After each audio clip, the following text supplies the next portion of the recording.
Everyone, good morning. So it is another day in Prague और अभी morning के 7:30 बजे और हम ऑलरेडी चार्ल्स ब्रिज स्टेशन आ गए। आपको मेरे पीछे ऑलरेडी चार्ल्स ब्रिज दिख रहा होगा।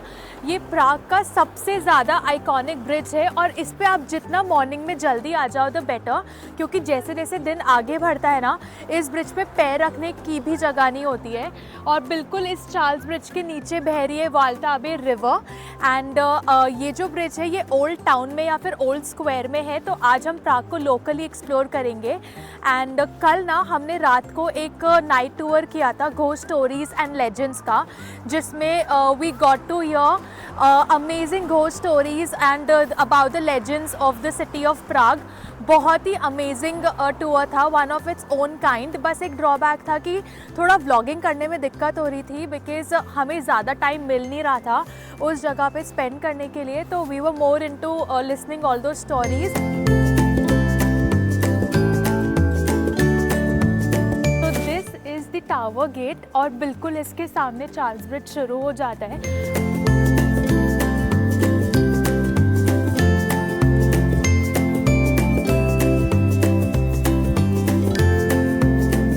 Stop for the day is the infamous Charles bridge. एक टाइम पे इसको स्टोन ब्रिज या फिर प्राग ब्रिज भी कहते थे, पर फिर इसको रीनेम कर दिया in the honour of the king emperor Charles the fourth. और ये जो पूरा ब्रिज है ना, ये 621 मीटर्स लॉन्ग है और 10 मीटर्स वाइड है। और ये जो ब्रिज बना हुआ है उसके नीचे बिल्कुल वाल्टावा रिवर है। और ना आपको मैं नीचे से भी दिखाऊंगी। इस ब्रिज के टोटल 16 आर्चेस हैं और ऐसे ना बिल्कुल लाइन से 30 स्टैचूज़ हैं।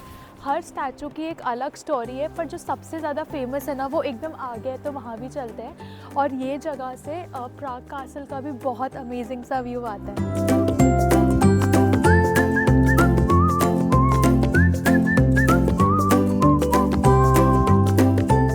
स्टैचूज़ है ना वो बेसिकली सेंट्स वगैरह के हैं, पर ये जो स्टैचू इन पर्टिकुलर है ये बहुत ज़्यादा फेमस है। ये सेंट जोसेफ ऑफ नेपोमुक का स्टैचू है।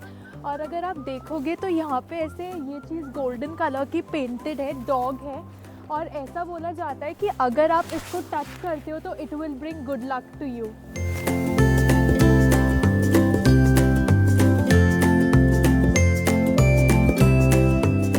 ये जो ब्रिज है ना, इसका कंस्ट्रक्शन 1357 में शुरू हो गया था, जो 1402 तक कंप्लीट हुआ। सो टेक्निकली ये ब्रिज 600 साल पुराना है, but this bridge has withstood numerous number of floods. Even though हम लोग मार्च के लास्ट वीक में आए हैं, पर काफ़ी ज़्यादा ज़ोर से सर्दी हो रही है और स्पेशली ना ठंडी ठंडी हवा चल रही है, तो उससे और भी ज़्यादा ठंड लग रही है। सो जो मेरे पीछे आप ये ग्रीन कलर का स्टैचू देख रहे हो, यही किंग चार्ल्स द फोर्थ का स्टैचू है और इन्हीं के नाम पे पूरे चार्ल्स ब्रिज का नाम रखा हुआ है।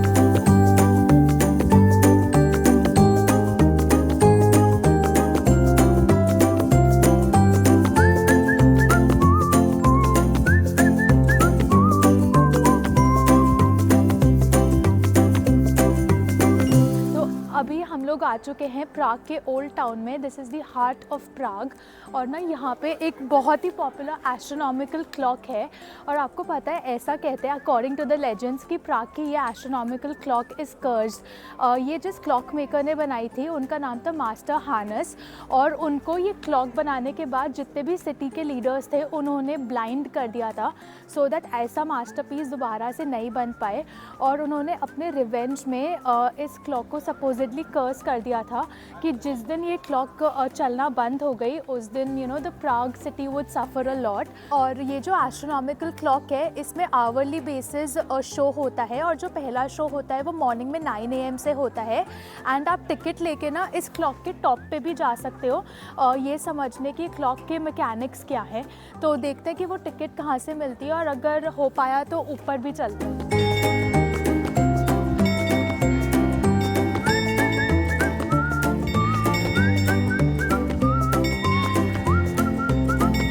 Colorful buildings all around, so many statues and beautiful churches with the cobblestone street. This is the old square, the heart of city of Prague.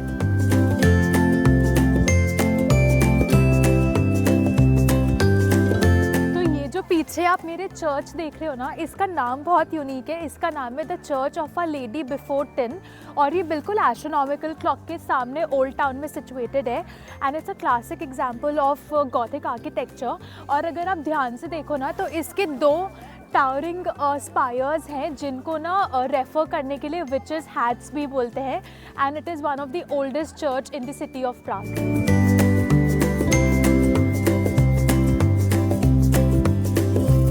जो चर्च थी, the church of a lady before Tyn, ये बिल्कुल उसकी entrance है। और अभी हम अंदर जाके आए और बहुत ही ज़्यादा सुंदर गॉथिक आर्किटेक्चर है इस चर्च का। और मैंने पहली बार ना संडे मास भी देखा, तो it was really amazing and very soothing. और अंदर फ़ोटोज़ और वीडियोज़ लेना ज़्यादा अलाउ नहीं है, तो बस देखा और फिर हम आ गए। और अब चलते हैं powder gate.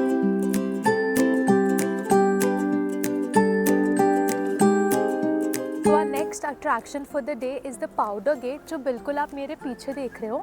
And this used to be one of the entry gates to the city of Prague. और जब भी किंग का कोरोनेशन होता था, तो जो रूट था वो हमेशा इसी गेट से स्टार्ट हुआ करता था। और ये 15th सेंचुरी में बना था, पर 17th सेंचुरी आते आते तक ना इस फैसिलिटी के अंदर पाउडर स्टोर करते थे फॉर द कैनन्स, इसलिए इसका नाम पाउडर गेट पड़ गया, क्योंकि इस गेट के अंदर पाउडर स्टोरेज होती थी। It has a powder storage facility. और अभी इसके टॉप पर ऊपर तक जा सकते हैं, एंड जहाँ से you can enjoy beautiful views of the surrounding. So चलो टॉप पर चलते हैं। तो यहाँ पे स्टेयर से ऊपर जाना है, काफ़ी सारी स्टेयर्स है।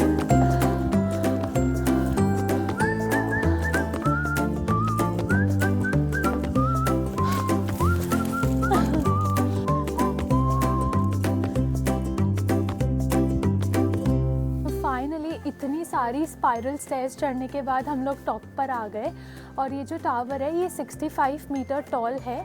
और यहाँ से पूरा सराउंडिंग एरिया का, प्राग कासल का बहुत ही अच्छा व्यू आ रहा है।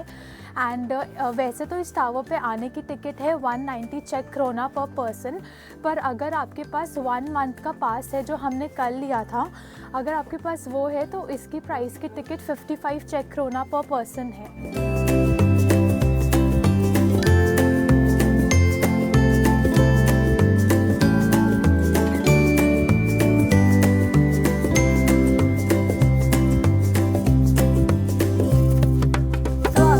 पाउडर गेट से वापस से नीचे आ गए। बहुत अच्छे व्यूज़ थे ऊपर से। एंड इन केस अगर आपको पूरी सिटी का प्राइवेट टूर करना है विंटेज कार में, तो पाउडर गेट के बिल्कुल सामने से लाइन से विंटेज कार्स है। आप किसी भी एक को रेंट करके और पूरा सिटी टूर भी कर सकते हो। तो जो मेरे पीछे आप ये ग्रीन कलर की सी बिल्डिंग देख रहे हो, वो म्यूनिसिपल हाउस है। और उसके अंदर आप खुद से नहीं जा सकते, आपको एक गाइडेड टूर लेना कंपलसरी है। एंड उसी के अंदर ना ओपेरा होते हैं डेली शाम को अलग अलग लैंग्वेजेस में, आप वो भी एंजॉय कर सकते हो। तो अभी लंच टाइम हो गया है, 12 बज गए हैं, भूख भी लग रही है। सुबह से भी ऐसा कुछ खाया नहीं है, तो अगली डेस्टिनेशन पे जाने से पहले हमें ये एक पिज़्ज़ा कैफ़े मिला है। हम यहाँ पर आ गए और यहाँ पे 2-3 तरीके के पिज़्ज़ाज़ हैं। हमने वेजिटेरियन पिज़्ज़ा लिया है, 3-4 वेजिटेबल्स है विद टमाटो सॉस, तो वो खाते हैं।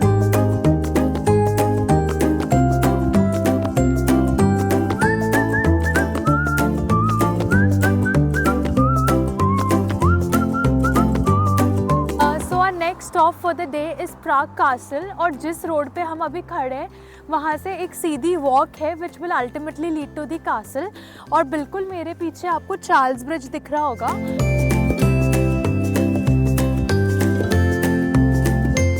बहुत ही ज़्यादा स्टीप वॉक है, 15-20 मिनट से हम लोग कंटिन्यूसली चल रहे हैं और अब भी ऐसे आया नहीं है palace.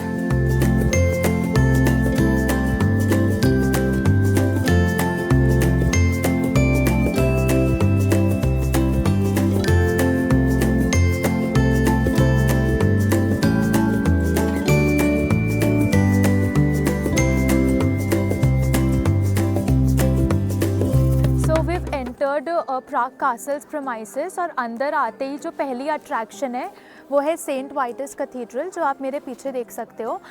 It is actually the largest and one of the most important cathedrals in all of चेक रिपब्लिक। और ये जो कैथीड्रल है, it was founded in the year 1344 as the seat of the first archbishop of Prague.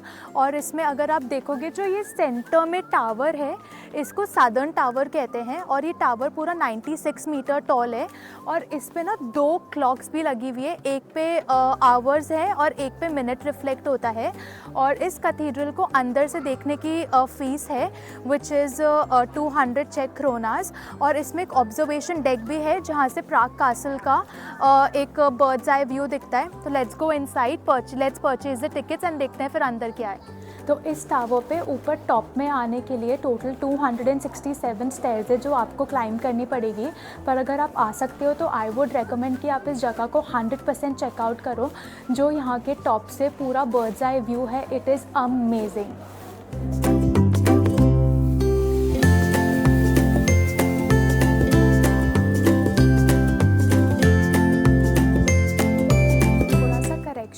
जो southern tower था जिस पे 2 clocks बनी हुई है, हम लोग उस टावर के ऊपर आए हैं। वहीं पे एक ऑब्जर्वेशन डेक है जहाँ से पूरे प्राग कासल का और प्राग सिटी का बर्ड आई व्यू आता है। और इस टावर को ही विज़िट करने की एंट्री टिकट है 200 चेक क्रोना। और इसमें वाइटस कैथीड्रल की एंट्री टिकट इंक्लूडेड नहीं है।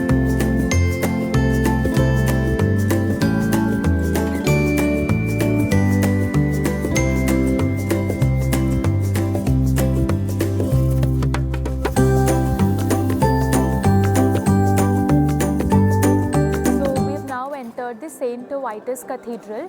और अंदर आते से ना you will see the classic gothic architecture. और इस कैथीड्रल का ना जो one of the most prominent features है वो है ब्यूटीफुल स्टेन ग्लास विंडोज़ जो आपको पूरी कैथीड्रल में देखने को मिलेगा। और ये जो स्टेन्ड विंडोज़ है ना, इन पे एक्चुअली पेंटिंग हो रखी है। और हमें पता चला कि ये जितनी भी पेंटिंग्स है ना, वो डिफरेंट आर्टिस्ट ने बनाई हैं, इसीलिए हर ग्लास विंडो पे एक अलग तरीके की पेंटिंग है। अंदर चल के और भी इसके पार्ट को एक्सप्लोर करते हैं।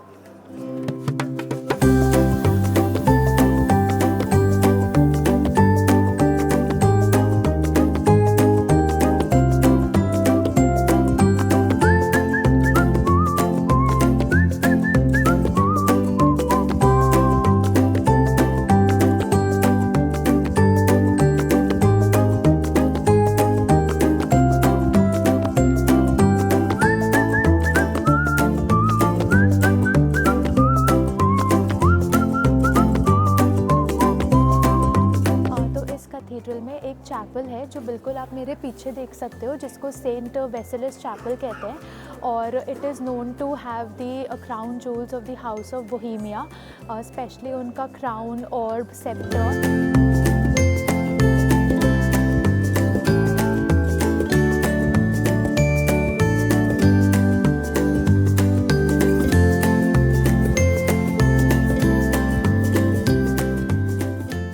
After St. Vitus Cathedral, our next stop for the day is the Old Royal Palace of Bohemia, जहाँ पे जो बोहेमियन किंग थे चार्ल्स द फोर्थ, वो यहीं रहा करते थे। एंड इस कैसल कॉम्प्लेक्स में ना बहुत सारी अट्रैक्शंस है, पर आपको ना कंबाइंड टिकट लेनी पड़ेगी। अगर आप इंडिविजुअली कोई चीज़ देखना चाहो तो वो नहीं हो सकता। तो फॉर एन इंस्टेंस जो हमने टिकट ली है वो 450 चेक क्रोना पर पर्सन की है, जिसमें 4-5 अट्रैक्शंस इंक्लूडेड है, जैसे कि Saint Vitus cathedral, old royal palace of Bohemia, golden lane और Saint George basilica.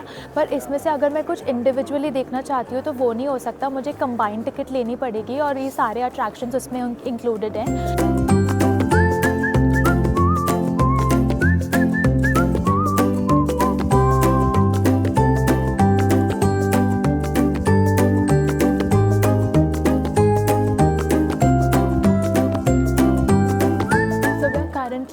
in the St. George's Jesus basilica and it is one of the oldest churches in the castle complex.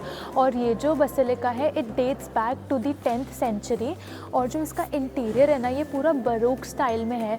In fact मैं यहाँ पर आई हूँ ना तो मुझे पता चला कि कितने अलग अलग तरीके के इंटीरियर होते हैं। एक होता है बरूक, एक होता है गॉथिक, एक होता है रेनेसांस। तो ये सब मुझे यहीं पे आके पता चला और क्या क्या डिफरेंस होता है इन सारे आर्किटेक्चर में वो भी मुझे पता चला। और as compare to the Vitus cathedral ये जगह थोड़ी सी पीसफुल है। और इस बसिलिका की एंट्री भी हमारी टिकट में ही इंक्लूडेड है। सो थोड़ी थोड़ी बारिश होने लग गई and now we are finally entering इस टिकट के आखिरी अट्रैक्शन को देखने which is the golden lane. So basically एक बहुत ही छोटी सी स्ट्रीट है जिसमें बहुत सारे कलरफुल हाउसेस हैं। और इन घरों में ना एक टाइम पे बोहेमियन पीरियड में जो भी कैसल के गार्ड्स थे, आर्टिजन्स थे या फिर एल्केमिस्ट थे वो सब रहा करते थे। और एक पर्टिकुलर हाउस नंबर 22 है वो Franz Kafka, he is a very renowned poet of चेक रिपब्लिक और उनकी बहुत फेमस पब्लिकेशन में से एक मेटामॉर्फोसिस है। वो हाउस नंबर 22 में रहते थे। तो वो भी चलते हैं और उसको देखते हैं।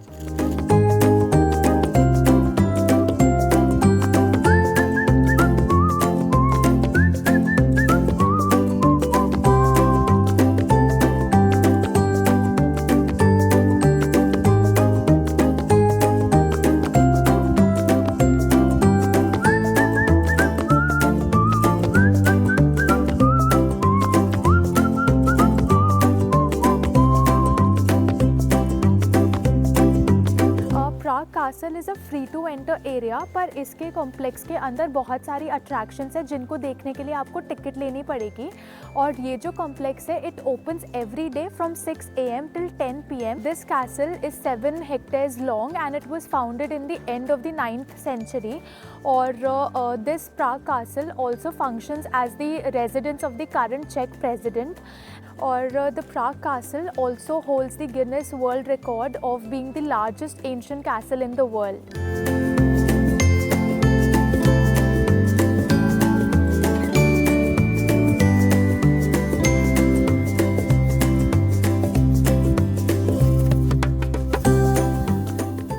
हमारा आज का दिन प्राग में ख़त्म होने वाला है एंड शाम को हम लोग आ गए एक और नेबरहुड में जिसका नाम है न्यू टाउन। और यहाँ पे 2-3 चीज़ें बहुत फेमस है। एक तो है द डांसिंग हाउस जो बिल्कुल आप मेरे पीछे देख रहे हो। ये जो हाउस है इसको जिंजर और फ्रेड हाउस भी कहते हैं। सो बेसिकली एक डांसिंग कपल थे, उसमें गर्ल का नाम था जिंजर और लड़के का नाम था फ्रेड। उन्हीं के नाम पे इस घर का नाम भी रखा है। इनफैक्ट उन लोगों ने ही ऐसा पोज दिया था और उनके पोज से ही इंस्पिरेशन लेके इस बिल्डिंग को डिज़ाइन किया गया है। इसमें जो मेल वाला स्ट्रक्चर है उसको स्टोन से रिप्रेजेंट किया है और जो फीमेल वाला पार्ट है उसको विंडोज से रिप्रेजेंट किया है। और इस डांसिंग हाउस के अंदर रेजिडेंसेस भी हैं, होटल्स और रेस्टोरेंट्स भी हैं। And this is a perfect place to take a quiet and a peaceful stroll. पीछे पूरा area is so beautifully lit up और उन लाइट्स का रिफ्लेक्शन इस वाल्टावा रिवर पर आ रहा है and this place is looking so beautiful. So dancing house देखने के बाद जो नेक्स्ट डेस्टिनेशन है न्यू टाउन में वो है फ्रांज काफ्का का रोटेटिंग हेड स्टैचू जो बिल्कुल आप मेरे पीछे देख रहे हो अभी रोटेट होते हुए। सो बेसिकली जो फ्रांज काफ्का है वो चेक रिपब्लिक के बहुत ही ज़्यादा रिनाउंड ऑथर हैं और ये फ्रांज काफ्का का ही रोटेटिंग हेड स्टैचू है। ये हर 1 घंटे में 15 मिनट के लिए कलर चेंज करते हुए घूमता है और चारों डायरेक्शंस में उनका फेस बनता है। तो आप अगर इस एरिया में हो तो आप ये शो भी आके देख सकते हो। और इस स्टैचू के ना बिल्कुल ही ऑपोजिट एक मॉल है जिसका नाम है क्वाड्रियो, जहाँ पे आपको बहुत सारे फर्स्ट फ्लोर पे फूड कोर्ट में ऑप्शंस मिल जाएंगे खाने के, इंक्लूडिंग इंडियन। एक है बॉम्बे एक्सप्रेस रेस्टोरेंट और हमने पूछा था मैकडॉनल्ड्स में भी वेज बर्गर मिल रहा है और एक वीगन हब करके भी ऊपर कैफ़े है तो आप वहाँ भी चेक कर सकते हो।